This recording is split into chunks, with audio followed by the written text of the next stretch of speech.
Hello friends, welcome to Bodhisattva channel, all of you. I am Chetan Singh and I am here with the weekly current affairs from 15th to 18th May. And in this video, I'll be discussing about the following topics. The first one I'll be taking, that is the Shanghai Cooperation Organization Foreign Minister Meet. So in this, what is SCO, when it was formed, which all are the members of the SCO, which are the permanent member, which are the observer states. These all will be discussing and what they have discussed about why this meeting has been held. Next one is G20 Virtual Trade Investment Ministerial Meeting. So there is G20 Virtual Trade Ministerial Meeting also had happened recently. So G20 क्या है, G20 के members कौन कौन से हैं, G20 कब बना, किसके द्वारा बनाया गया, इसके बारे में हम बात करेंगे इसमें.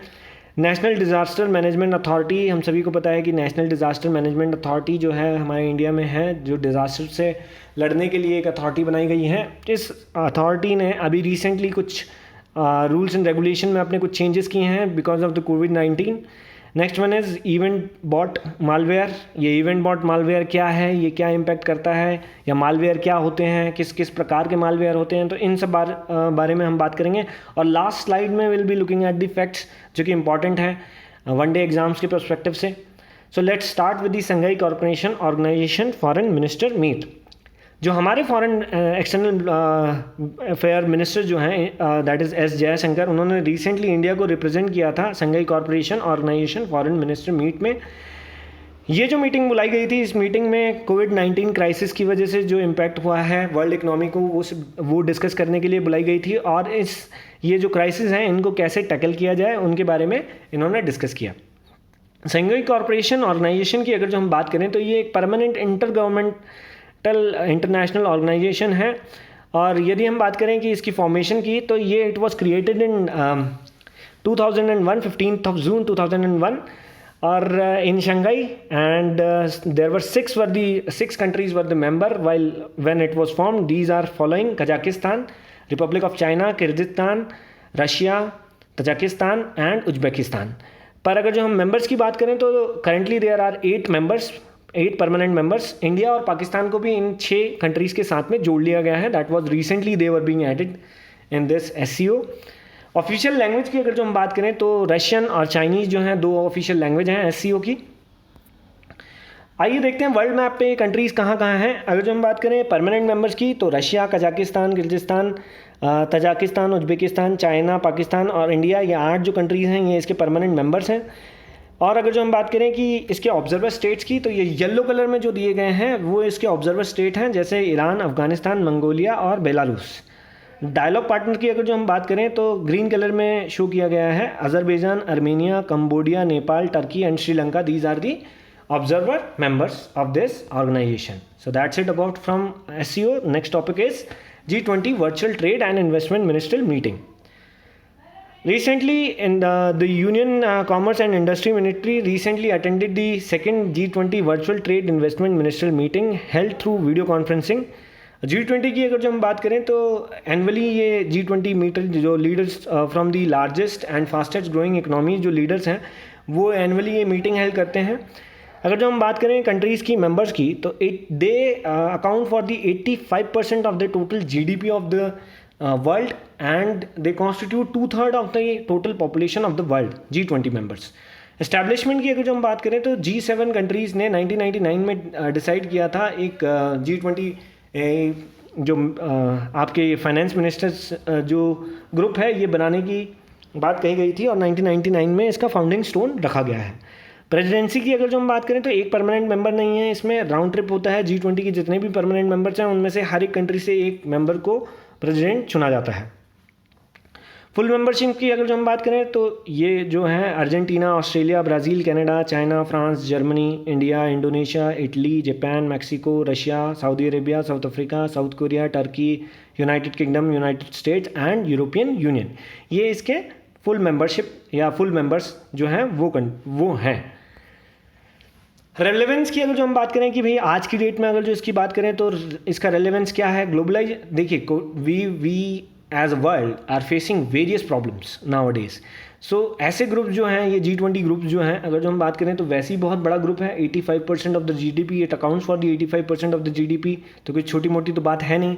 And apart from that 2/3 of the population. तो इन कंट्रीज़ के मेंबर्स यदि मिल के कोई बात डिसाइड करेंगे तो ऑब्वियस सी बात है, फ्रॉम वेरियस स्फेयर या कई अलग अलग जगह से या अलग अलग कॉन्टिनेंट से जो मेंबर्स हैं इसके कंट्री मेंबर्स जो हैं, वो अलग अलग जगह की प्रॉब्लम्स आके एक जगह डिस्कस करेंगे। And how to tackle, all these members are free to discuss how to tackle these problems.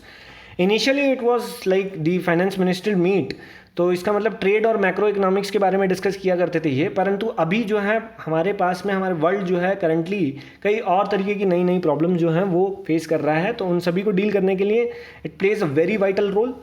अगर जो हम बात करें कि apart from the global economy what else they are discussing about, they are discussing about the development, the climate change and energy, the health facilities, how to tackle the terrorism, migration और refugee की problem जो है वो भी अभी हमने देखा कि कई जगह फेस की गई थी। Migration initially started from the ISIS, later on the Rohingya Muslims. तो ये सब प्रॉब्लम्स हैं जो कि यहाँ पर डिस्कस की जाती हैं। अगली जो स्लाइड है दैट इज़ दी, अगले जो न्यूज़ है हमारी, that is national disaster management authority, they have released fresh guideline for restarting manufacturing and chemical industries after the lockdown period ends. देखिए, नेशनल डिजास्टर मैनेजमेंट अथॉरिटी जो है वो कई प्रकार के रूल्स एंड रेगुलेशन जो है टाइम टू टाइम निकालता रहता है अलग अलग इंडस्ट्रीज़ के लिए। जैसे 2007 की अगर जो हम बात करें तो केमिकल डिजास्टर्स जो थे उनके लिए इन्होंने निकाला था। 2009 की अगर जो हम बात करें तो केमिकल टेररिज्म डिजास्टर्स के बारे में बात कही गई थी, उसके लिए कुछ मैनेजमेंट के लिए उसके लिए रूल्स निकाले गए थे। 2010 की अगर जो हम बात करें तो how to transport the petroleum oil and lubricants, उसके लिए कुछ नॉर्म्स इन्होंने निकाले थे। कंसर्न की अगर जो बात करें कि why these new guidelines have been released by this NDMA, तो देखा जैसे कि हमें पता है कि कोविड-19 की वजह से अभी कई जो हैं जो केमिकल इंडस्ट्रीज़ वगैरह जो हैं ये स्टैंडर्ड्स ऑपरेशंस जो हैं वो फॉलो नहीं कर रहे होंगे उसकी वजह से हो सकता है कई वेंट्स में, कई पाइप्स में कहीं ना कहीं कोई केमिकल जो है हज़ार्डस केमिकल जो है स्टॉक हो गया हो। तो इस वजह से नई गाइडलाइंस का आना ज़रूरी था कि इनको क्लियर किया जाए, उसके बाद ही प्रोसेस शुरू किया जाए। जैसे ही ये लॉकडाउन हटता है उसके बाद में किस तरीके से जो है मेंटेनेंस जो है वो शुरू किया जाएगा। यदि मान लीजिए किसी पाइप में कोई चोक या ब्लॉकेज है और प्रोसेस जो है कंपनी का वापस से वैसे ही शुरू कर दिया जाए, क्योंकि कहीं पे भी गाइडलाइंस में ये नहीं दिया गया है कि अगर जो कोई पैंडेमिक डिजीज़ आए और उसके बाद में यदि स्टॉप हो जाए वर्किंग ऑफ दी इंडस्ट्री और उसके बाद में यदि स्टार्ट किया जाए, तो यहाँ पर कुछ भी ऐसी गाइडलाइंस नहीं थी। और अगर जो कोई डिज़ास्टर हो जाता है तो उसमें कंपनी जो रहेगी वो क्लियरली बोल देगी कि we were not given any kind of guideline. So these guidelines are necessary for these companies to be followed, so that they can, when they start the production again, so they must do checkup first and then they start their production. So that is the concern here and that is the reason why they have given the new guidelines. यदि हम NDMA के बारे में बात करें तो 23 दिसंबर 2005 को India ने नेशनल डिज़ास्टर मैनेजमेंट एक्ट जो है गवर्नमेंट ऑफ इंडिया ने पास किया था और उसी के तहत NDMA जो है वो फॉर्म हुआ था। अगर जो हम इसके हेड की बात करें तो prime minister is the head of this. State disaster management authority की अगर जो हम बात करें तो वहाँ पर हेड किया जाता है चीफ मिनिस्टर के द्वारा। रिस्पॉन्सिबिलिटीज़ की अगर जो हम बात करें तो there are various responsibility been taken by the NDMA. I won't be reading all these but let's talk about a few. जैसे कि they lay down the policy about the disaster management, plan approve करते हैं। यदि कोई national plan आया है तो उस प्लान को अप्रूव करेंगे कि whether this plan is feasible और नॉट। फिर प्लान्स के बारे में अलग अलग मिनिस्ट्री अपने अपने प्लान बनाती हैं, उनके प्लान को भी कौन अप्रूवल देता है? NDMA ही देता है। स्टेट के कुछ प्लान्स होते हैं, स्टेट मिनिस्ट्रीज अगर जो प्लान करते हैं तो उन्हीं के प्लान्स को भी अप्रूवल यही देता है। यदि इंटर मिनिस्ट्री में कोई प्रोजेक्ट चल रहा है और इंटर मिनिस्ट्री की जो है अगर जो दोनों में आपस में अगर जो कोऑर्डिनेशन की ज़रूरत होती है तो NDMA जो है वो कोऑर्डिनेशन भी करवाता है। यदि कोई डिज़ास्टर हो जाता है उसके बाद में पैसे के रिक्वायरमेंट, फंड के रिक्वायरमेंट होता है तो वो भी प्रोवाइड कराता है NDMA। ना ही सिर्फ NDMA इंडिया के लिए काम करता है बल्कि ये अदर कंट्रीज़ या नेबरिंग कंट्रीज़ जो होती हैं हमारी, उनके लिए भी ये जो है हेल्प प्रोवाइड करता है। what we learn from the disaster happened from in our country, so NDMA keeps a record of it, and if the same kind of disaster happened in any of the neighboring country, so we provide help to those countries as well. So these all are the points being written down here. I hope you might go through them once. Those who are preparing for MPPSC, so disaster management is important for you all, as well as those who are preparing for UPSC as well. So you need to go through all these responsibility at least once. Let's move on to the next. That is the EventBot. So the Computer Emergency Response Team of India has issued warning against a new malware, that is EventBot. अब ये EventBot है क्या काम करता है ये?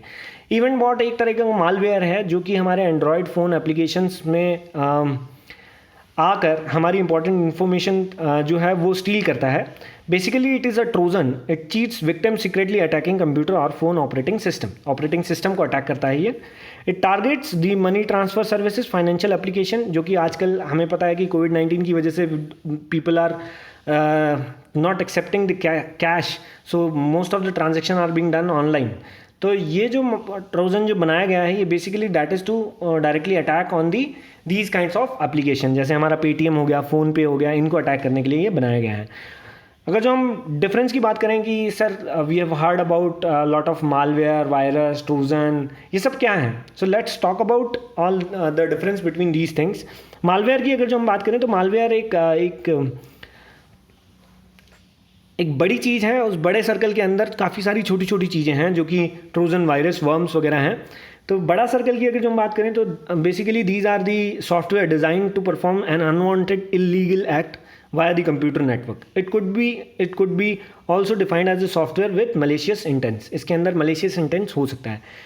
अगर जो इस चीज़ से समझ में नहीं आता है तो इसको हम दूसरे तरीके से समझने की कोशिश करते हैं. हमारे अंदर यदि हम पूछते हैं कि माइक्रो ऑर्गेनिज्म जो हैं हमारी बॉडी के अंदर जाते हैं बाहर से, तो ये पैथोजेंस जो जाते हैं, पैथोजेंस जो हमें अफेक्ट करते हैं बुरी तरीके से या हार्म करते हैं हमारी बॉडी को, तो ये पैथोजेंस जो माइक्रो ऑर्गेनिज्म्स होते हैं ये अलग अलग होते हैं. वायरस, बैक्टीरियाज, तो ये प्रोटोजोआ, तो ये जो हैं ये अलग अलग डिजीज़ जो हैं वो कॉज करते हैं. यदि अगर जो हम होलिस्टिक व्यू में अगर जो देखें तो पैथोजेंस कहा जाता है इनको. इसी प्रकार मालवेयर, तो मालवेयर में भी कई तरीके की क्लासिफिकेशन है. Let's see all those classification. अगर जो हम बात करें तो सबसे पहला वायरस एक प्रोग्राम होता है, सॉफ्टवेयर प्रोग्राम होता है जो कि क्या करता है, जो ऑलरेडी एग्जिस्टिंग सॉफ्टवेयर प्रोग्राम यदि कोई है हमारे कंप्यूटर में तो उसको जाके अफेक्ट करता है, उसको डिस्टर्ब कर देता है और उसकी फंक्शनिंग जो होती है उसको रोक देता है.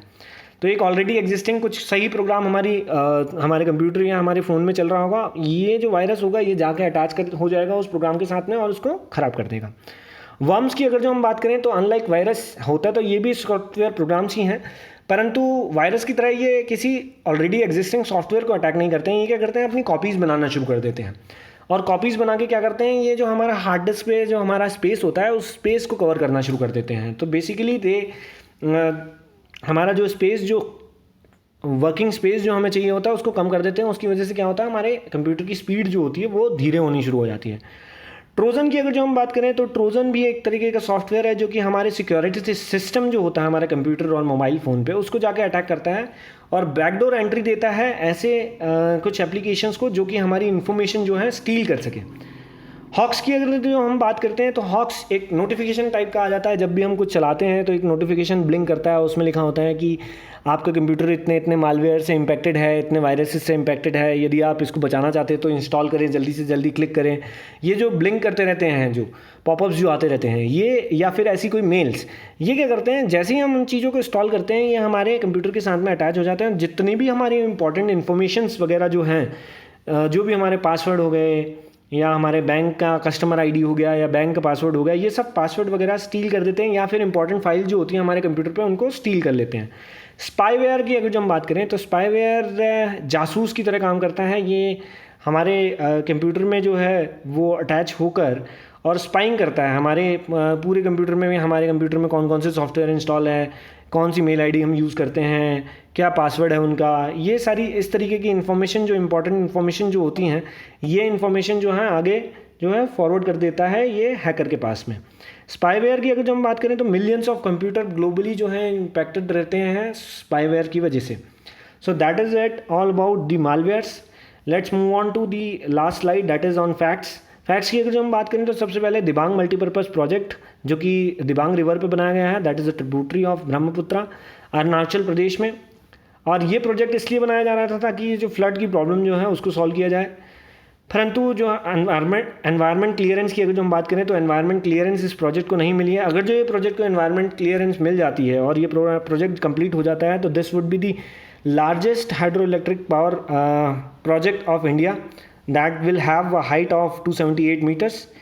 नेक्स्ट फैक्ट की अगर जो हम बात करें तो world bank has pledged for $1 billion to India to deal with the और टू फाइट विद दी कोविड-19। Third tranche of the Atmanirbhar Bharat अभियान जो कि हमारे प्रधानमंत्री जी ने 20 लाख करोड़ प्रोजेक्ट जो अभी हाल ही में डिक्लेयर किया था उसके लिए हमने एक वीडियो भी बनाई है। तो इसका जो थर्ड ट्रेंच है वो निर्मला सीतारमण ने, हमारे जो फाइनेंस मिनिस्टर हैं, उन्होंने इस पैकेज को जो है वो डिक्लेयर किया है। Last that is cyclone Amphan जो है अभी हाल ही में उड़ीसा और वेस्ट बंगाल के तट पर जो है एक साइक्लोन आया था अम्फन। तो पूछा जा सकता है कि कहाँ पर जो साइक्लोन अम्फन की वजह से कौन कौन से स्टेट्स जो थे वो इम्पैक्ट, उन कौन कौन से स्टेट्स को इसने इम्पैक्ट किया था। So that's it from the current affairs. My part 2 will be coming soon. So stay in touch and keep listening to videos uploaded on Bodhisattva channel. Thank you very much for your support and for your love. Take care. Bye.